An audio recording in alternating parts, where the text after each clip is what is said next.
All right. Can everybody see my screen? Yes. Okay, perfect. Let me just minimize you guys so that I can see my presentation. Okay. Well, first, I want to thank you guys for having me to speak. I'm really excited to talk a little bit about women in science, and also how we can encourage women and give women the resources that they need to succeed in scientific research. So happy International Women's Day, or week, actually, International Women's Week. Today, I'm going to be presenting a little bit about those things. This is a little bit about the itinerary for today. And first, I want to introduce myself so that you know who I am. My name is Mia Soviero. I'm the founder and CEO of Research Girl Incorporated, which is a STEM education nonprofit. I manage the financial, legal, development, and marketing teams, and I run the STEM Research Mentorship Program, which is our main resource that we provide as an organization. And before I was involved with Research Girl, I used to conduct neuroscientific research, and I focused on the relationship between abnormal neuroscience and memory, including anxiety, depression, and PTSD. And I recently graduated from Barnard College of Columbia University. And other than my work in academia and in the scientific research field, I also make scientific content on TikTok, and that's how a lot of people might know me. You might be familiar with some of my TikTok work. So, what made me start Research Girl in the first place? Well, I grew up in a low-income family in the second most diverse city in the United States. It's a tiny little town, and no one really knows that it's the second most diverse city in the US, but it is. And I was also the first person in my entire family to pursue science. Everyone in my family, they're artists, they're chefs, they're teachers. But I decided to go a different direction, and I really had to break a lot of barriers to be the first person to pursue science. And then when I got into Columbia and I started going to college, I had sort of a culture shock because 65% of the students at my college were in the top 20% of income brackets in the United States. That is to say, most of the students at the college were very well off. And this was so different from my experience growing up in a very diverse, low income area. And so I had a very different experience in undergrad compared to my wealthy peers, many of whom were legacy science students. Their family members were professors, they were scientific researchers, they had PhDs, and I didn't have any of that experience growing up to look at on and develop skills prior to college from. So my experience made the accessibility gaps that exist in scientific research and education very apparent to me. So, I'm going to talk a little bit about the background, the current climate for women in science. And specifically, I'm going to talk a little bit about the current climate in Turkey. And then I'm going to talk a little bit about just the general climate for women of color around the globe. So, women in higher education, there are only 21.6% of women who are age 25 and older who are graduates of higher education. And this is confirmed by the United Nations and by the Turkish Statistical Institute. And the numbers for terminal degrees and graduate degrees are even more bleak. So only 1.9% of women in 2020 held a master's degree, and only 0.4% of women in 2020 held a doctorate degree.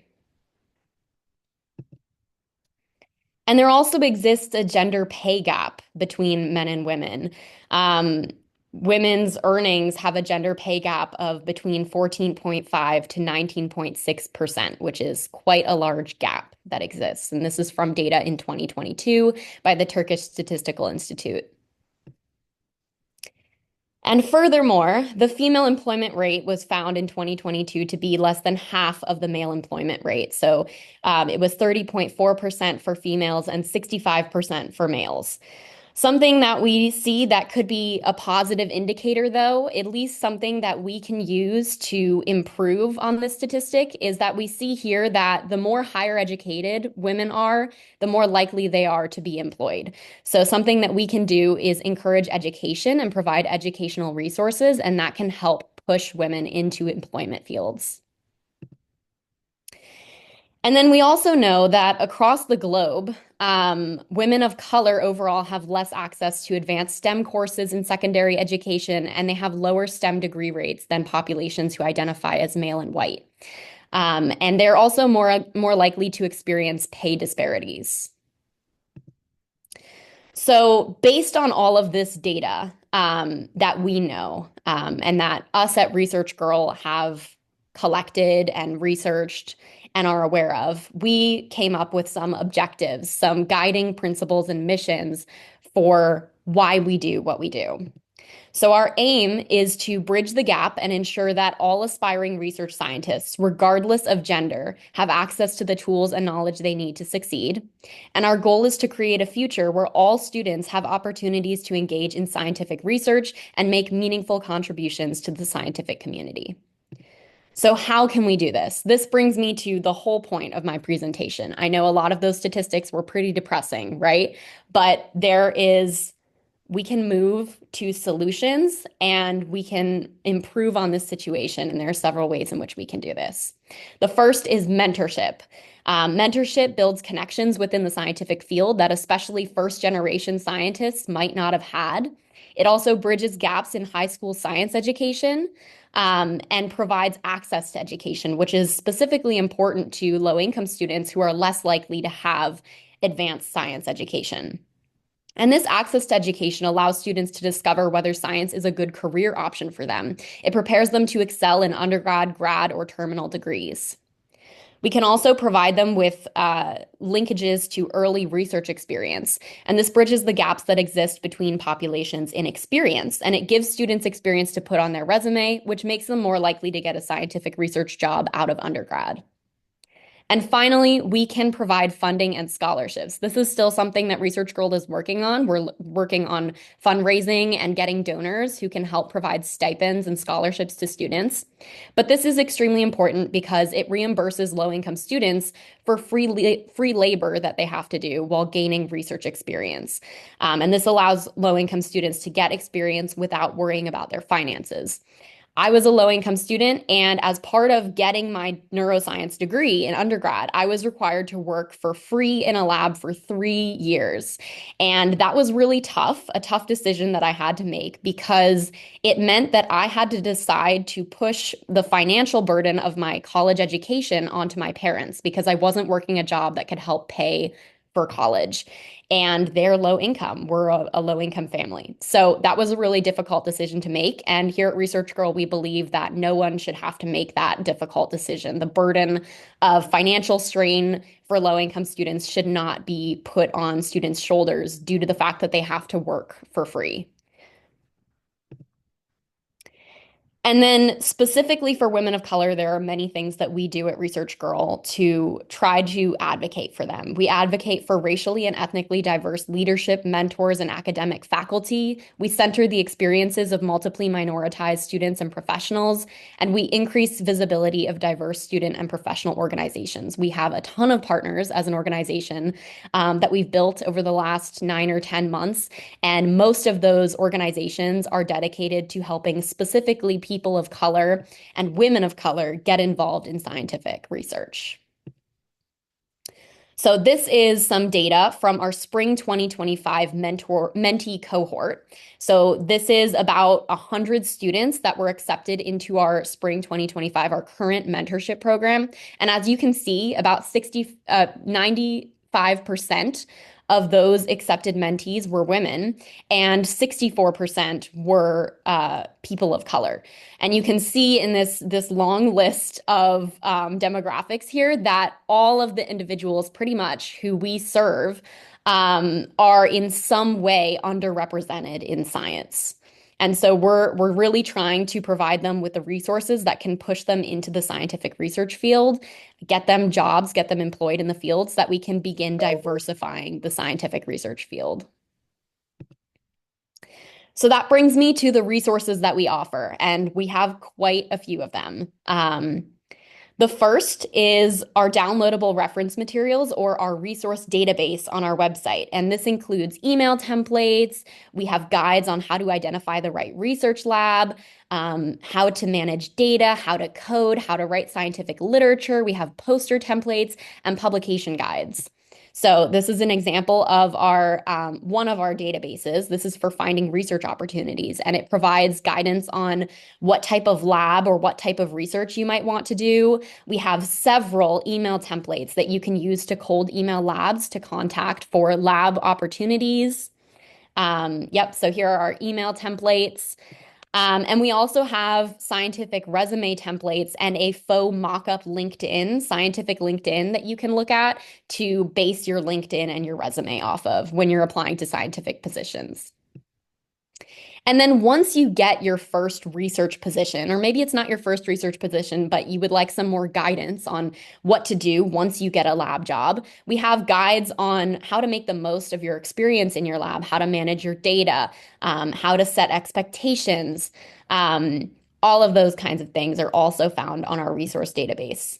And we have guides to explain the scientific writing process. So let's say you've conducted your research and you're now being asked to write a manuscript for publication, or maybe you're in college and you're an undergrad and you've been assigned a scientific research paper to write. We have scientific writing guides from introduction to conclusion, the entire thing that you can follow that give you some hints as to how to best scientifically write. And we also have our Roadmaps to Science series on our blog, which is also on our website. And these are a series of blog articles that outline the career journey for various STEM fields. Right now, we have biochemistry, biology, engineering, neuroscience, and psychology, but we're adding more fields all the time as scientific professionals come to us and submit articles about how they got where they are. And so this is an example of our roadmap to mechanical engineering. And all of our roadmaps contain the fundamental coursework for that career path, the extracurriculars that are recommended, how to get a research job within that specific field, post-grad options for you, and any exams or major requirements that you need to complete. This is the roadmap to neuroscience by our great contributor, Lauren Emoto. We also have a series of articles on our blog that are made to empower all kinds of different underrepresented individuals in STEM. So we have a First Gem STEM community who submit articles. We have He for She in STEM. We have international students celebrating Black women in STEM. And we really try to make this possible. And it's all possible through our advisory spokespeople and our current STEM content contributors. We have this incredible force of individuals who are incredibly diverse and have such diverse experiences to bring to the plate. And they all talk about their experiences with their whatever genre of underrepresented they are in science. They get to speak to their experiences and share it with you. That brings me to our main resources that we offer, the ones that I'm most proud of and the ones that I specifically run and manage. The first is our STEM Research Mentorship Program. This is a tri-annual program. We have our fall, spring, and summer seasons, and it connects students one-on-one with scientific professionals. And we have basically a 1-month matching process that happens where we match these scientific professionals who are mentors with students, and it takes quite a while. We do this very, very precisely. And some students, specifically high school mentees who are part of our mentorship program, have access to the Dura dataset. And this is an NIH-sponsored dataset that lets you practice your research skills. You can practice data analysis, data visualization, coding. You can practice your scientific writing. You can do basically an entire independent research project for practice based on the electronic health records data, the genomics data, and the surveys that are all included within the Dura dataset access that we're partnered with the National Institutes of Health in the United States for. So, like I mentioned earlier, we have a very diverse cohort of mentees this specific season and every season that we've done so far. And they reflect the very population that is underrepresented in STEM. And as I've mentioned a little bit about, our mentors and mentees are matched based on factors like educational level, research interests, and demographic data like cultural background. So, but as you can see, a lot of our mentees are in high school or they're in their first or second year of their bachelor's degree. They haven't yet done scientific research, most of them. Whereas our mentors are typically in their second or third, their third or fourth year of their bachelor's, or they're getting a terminal or graduate degree, or they're already finished with their terminal or graduate degree and they're working in the workforce as a scientific researcher. And most of our mentors, as opposed to our mentees, all of our mentors have scientific research experience, but most of them have more than 3 years of scientific research experience, and some even have 10 years of scientific research experience, if you can believe it. And just to give you an idea of how much we value our matches and how much we really take into account all aspects of a mentor and a mentee's application, 98.8% of our participants ranked their match as better than average, great, excellent, or perfect. So we work really hard to make sure that you feel as though your mentor or your mentee is the perfect person to be matched with you, that you're matched based on your research experience, your research interests. And sometimes we even take into account some mentees would like to be matched with somebody who has a similar cultural background so that they have some of the same experiences in the scientific research field. And we take that into account as well. And I'm really proud to say that our mentors attend or work at highly respected institutions in the United States. So this includes Harvard, Yale, Stanford, Columbia, Cornell, MIT, Johns Hopkins, NYU, UCLA, and more. There are tons of medical, scientific, and educational institutions that they attend. And our mentees and mentors have had pretty positive things to say about our mentorship program, which I'm really excited about. People have liked our matching process and the fact that our matching process is so rigorous and we really put care into our matching process. And most of our mentors have gotten really positive feedback about really working with their mentees, and they work with their mentees based on the mentees' needs. So the mentor can provide guidance on how to get their first research job, how to conduct scientific research, but they can also help with things like independent research projects. We have some mentors who are working on independent research projects. We have some who are talking about science communication and accessibility together. We've had mentor and mentee groups who have started their own science clubs at their universities, which is really cool to see. One of them has started a club for science and art, like interdisciplinary science and art for scientists who also really love art, which is cool to see. And mentors can also help you prepare for graduate school. That's what some of our mentors are doing. So those are all of the resources that we currently have, but we have even more resources that are coming up soon. The first is our series of coding workshops. So we've partnered with two organizations, Bytecraft and Youth STEM Initiative. And over the next month and a half or 2 months, we're going to have a series of coding workshops that teach you introductory coding skills. And we already have RStudio, MATLAB, and Python scheduled, but we're hoping to have even more coding languages. We recently sent out a survey to ask what coding languages people would like to learn. And we heard that Java and C are things that people would also like to learn. So we're hoping to bring those languages to life as well. This is a huge, cool thing that I am really thrilled about. It makes me really excited as a person who went through the experience of trying to find the right research lab in undergrad and then post-grad trying to find the right research lab.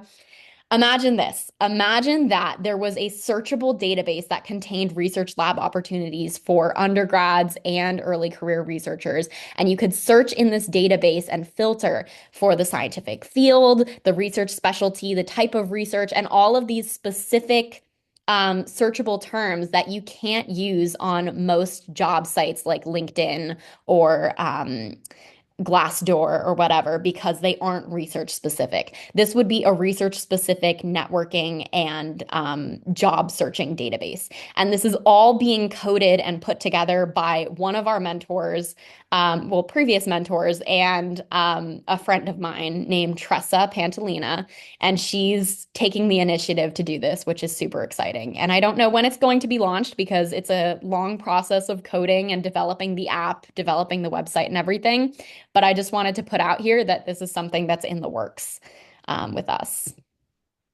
And then another thing that I'm super excited about and that I really hope we're able to do either this year or next year is host our own STEM research conference. And this would be a conference that's accessible both internationally and nationally because it would be virtual and in person. And we hope that this would be a conference where academic faculty from different parts of the country in the United States, because it's virtual, and maybe even internationally, can share their research and career advice. And it would also be a networking opportunity for students, student researchers, research scientists, and STEM professionals to all come together and network and share a little bit about their research. So, how can you guys get involved? Well, I've already shared all of our resources that we offer, and all of our resources are free. So, you can access them all on our website. We have links to our resource database, to all of our blog articles. We also have our mentorship program links to apply to the mentorship program on our website. It's www.researchgirl.org, or you can use this QR code.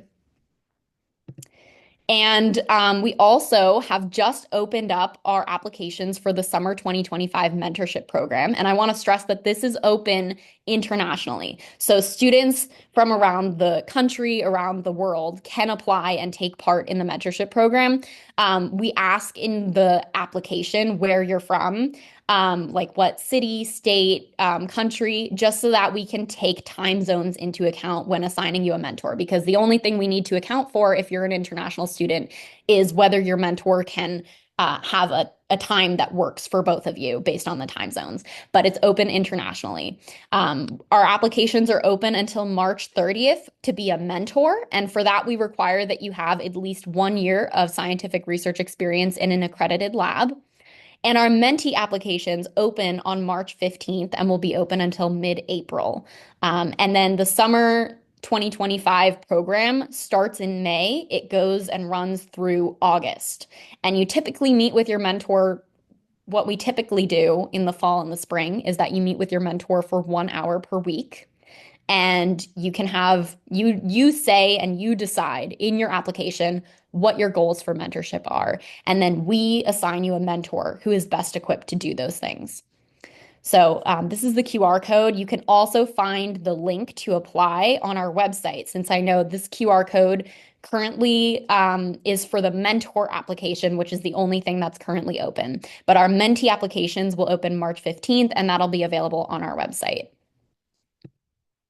And you can also follow us on social media. We talk on social media. We have all kinds of content being released. We have a whole bunch of really cool science content creators who are on TikTok that help us create engaging content.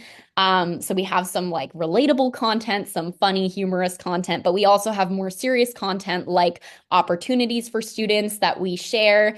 We have a huge database of partners and individuals who come to us with all of their research opportunities that they would like for us to share. So all of those research opportunities are shared on our social media. And then we also announce any new resources that we launch on the social media, including the launch of our mentorship program triannually. So now I want to open up the floor to any questions that you guys might have, whether that's about Research Girl or scientific research or women in STEM. Just any questions that you guys might have. Thank you so much, Mia, for this wonderful presentation. I think it was very explanatory, and I personally find the work you guys do like very insightful and also very helpful, especially for students like us in Turkey, because like usually when something is said to be international for the US, it's usually for the international students who are working or studying Mhm. in US, but like Yeah. these opportunities being available for like international students for real is very um special, I think. Yeah. We can have questions one by one. You can just raise your hands, guys. I can ask a question if it's okay. Yeah. Uh, Thank you, Mia, by the way. It was amazing. Everything was amazing. And I feel really lucky to have you today with us here. So many young people want to create change, but feel they need to wait until they have more experience, credentials, or funding. So what would you say to those hesitant to start something like Research Girl? Because this is very impressive, and I want to hear about your experience as well. Yeah. Well, first of all, I am totally against the idea that you have to have a certain amount of experience to enact change. I started TikTok, which is like my science content creation kind of side gig that I've been doing for 5 years now.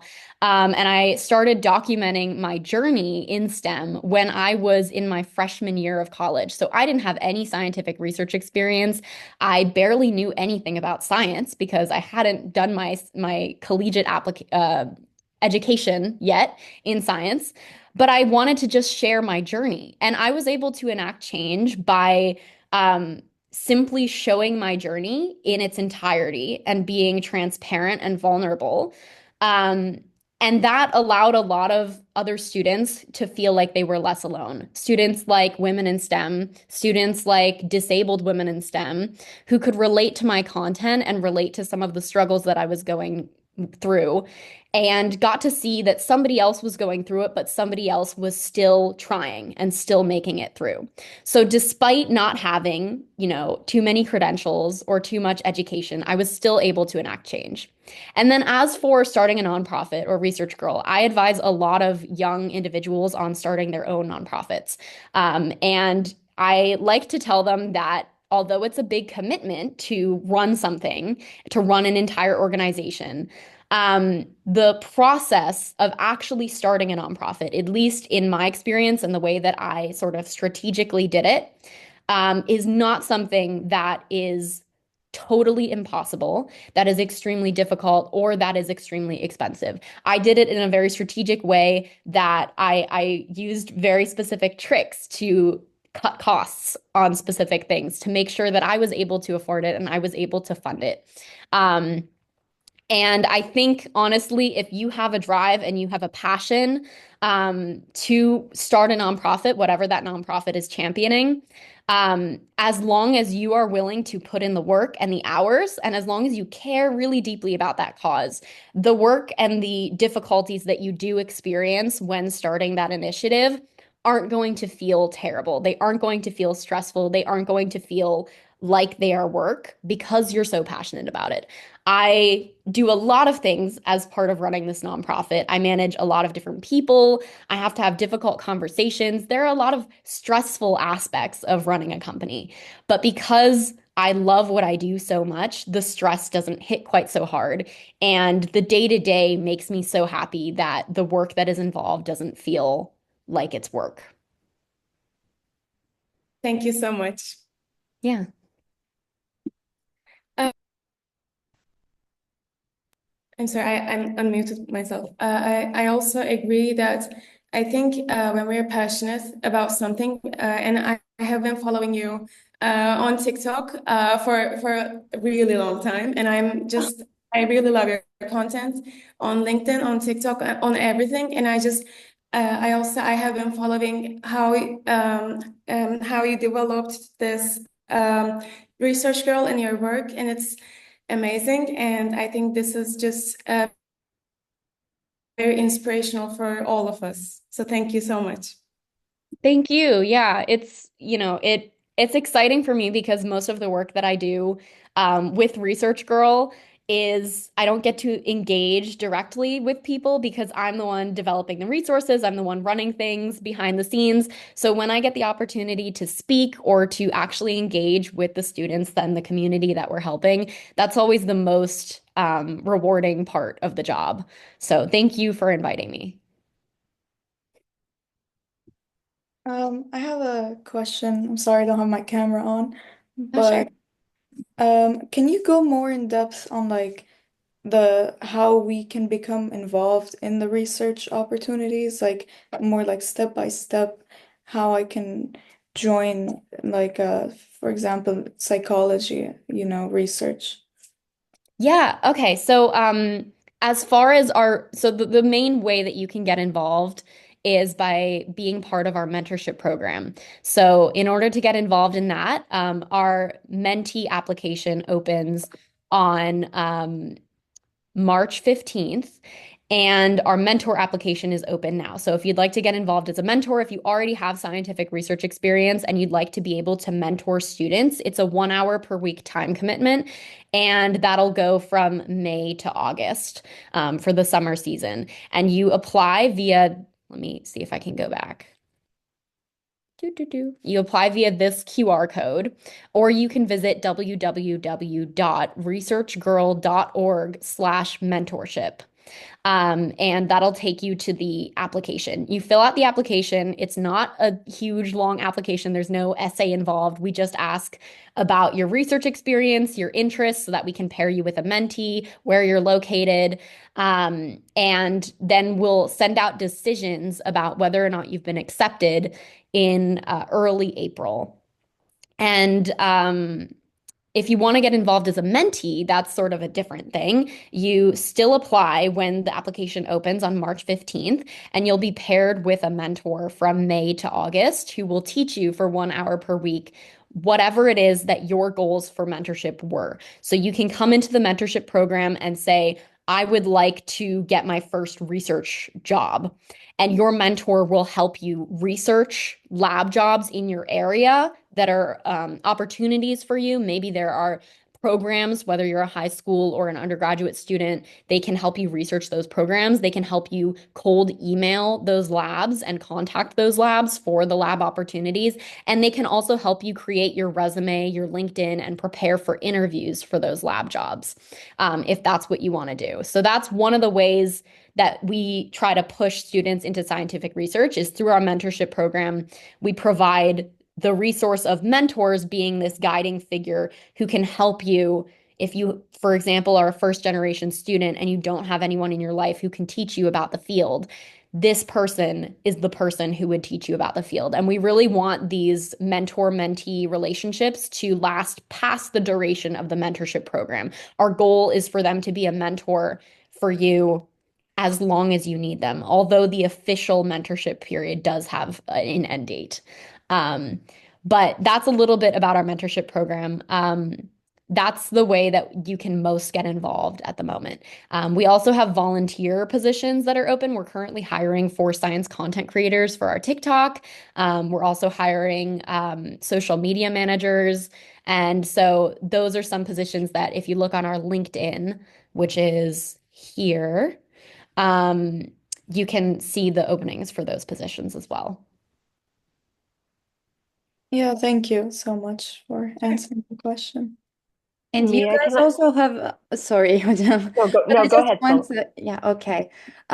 You also have a newsletter, right? Mhm. Yeah, so guys, you can just go to the chat and just click on the link I sent before, but if you can't see it, I'll just resend it.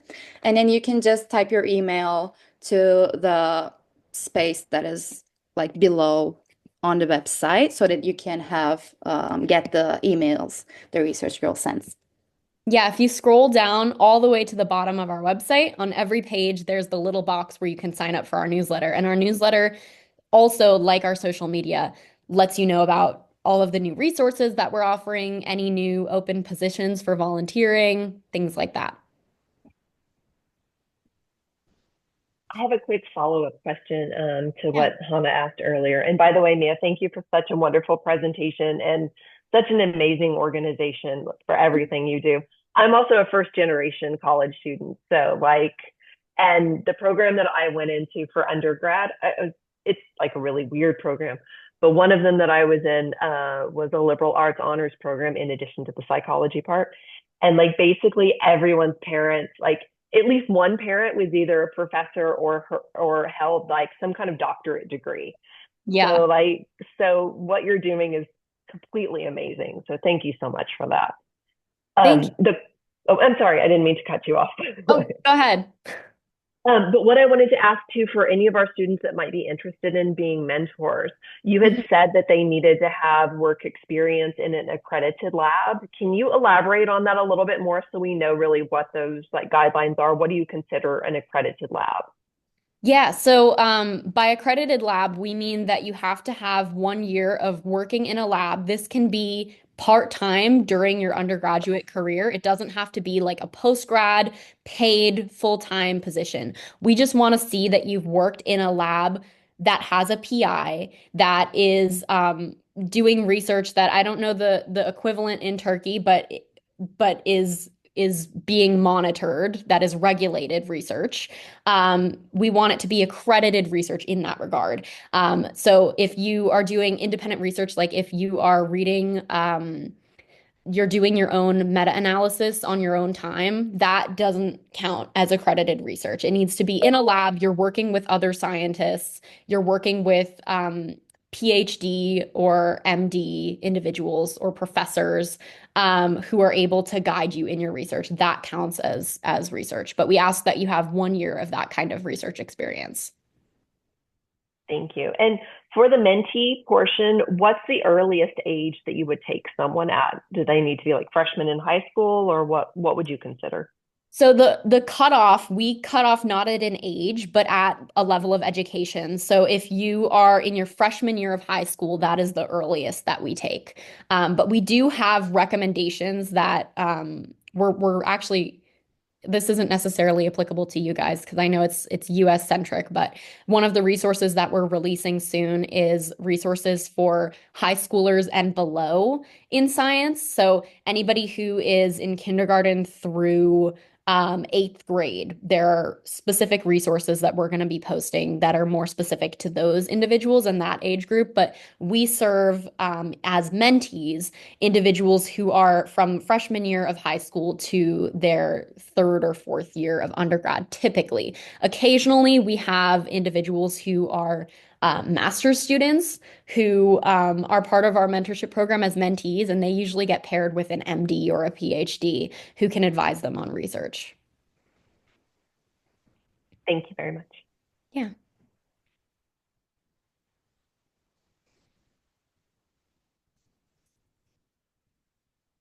Alrighty. Well, if that's all of the questions, I just want to say once again, happy International Women's Day or Women's Week.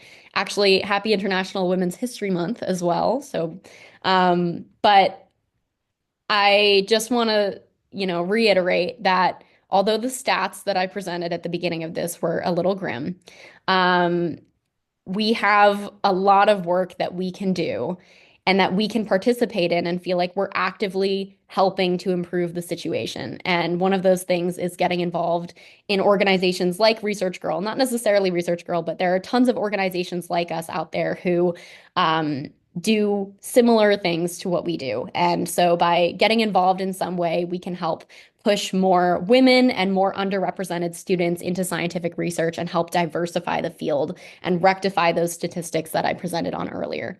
So, something that I like to keep in mind as the first person in my family to do science and as a woman in STEM is that every step that I take towards my career goal, towards working in scientific research, is a step that brings my daughters or future women closer to being able to do it more successfully the next time. So whenever you feel discouraged and you feel as though, it can be really hard being a woman in STEM sometimes. There are a lot of difficulties that come with it.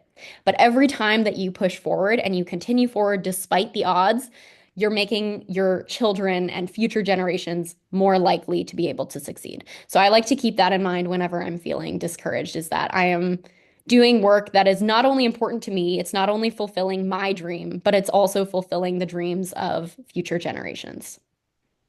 So thank you guys. Thank you for having me. Thank you so much for for your words, for your kind words, and happy International Women's Day to you too. It was so valuable that you're with us for STEM for this amazing week. And before we close, I just would like to take a screenshot of like everyone. Oh, I was about to say, yeah, Okay, could I do the same thing? sure. I mean, I am not like totally available to do so, but Handan, will you? Okay. By the way, Handan, thank you so much for making this real. She arranged like most of the things, our Th- secretary. Thank you, everyone. Thank you, Sıla. Thank you, Celia Hocam. I mean, this was incredible opportunity for all of us, I think. So thank you so much. Okay, then let's take this screenshot. Ready? Yeah. Smile for the camera.